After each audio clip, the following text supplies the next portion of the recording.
Haqqında danışdığımız ayədə Allah Taala insanın həyat hekayəsini əvvəldən sonadək çox qısa şəkildə gözlər önündə canlandıraraq məad məsələni qabardır.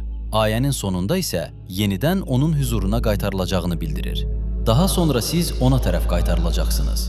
Allaha tərəf qayıtmaq dedikdə yenidən onun nemətlərinə doğru qayıtmaq nəzərdə tutulur. Yəni ey insanlar, qiyamətdə Allahın nemətlərinə tərəf qayıdacaqsınız. Bəlkə də burada daha dəqiq və daha incə bir məna nəzərdə tutulmuşdur.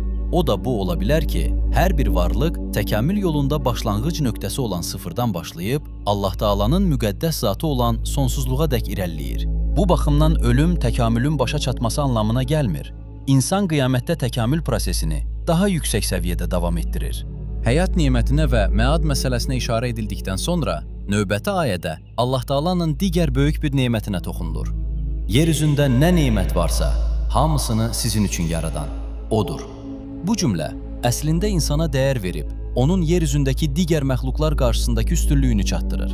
Buradan da məlum olur ki, deməli Allah Taala insanı olduqca əhəmiyyətli bir işdən ötürü yaratmışdır. Hər şeyi insan üçün yaradıbsa, bəs görəsən, insanın özünü nə üçün yaradıb? Həqiqətən də insan bu geniş dünyanın ən dəyərli məxluqudur.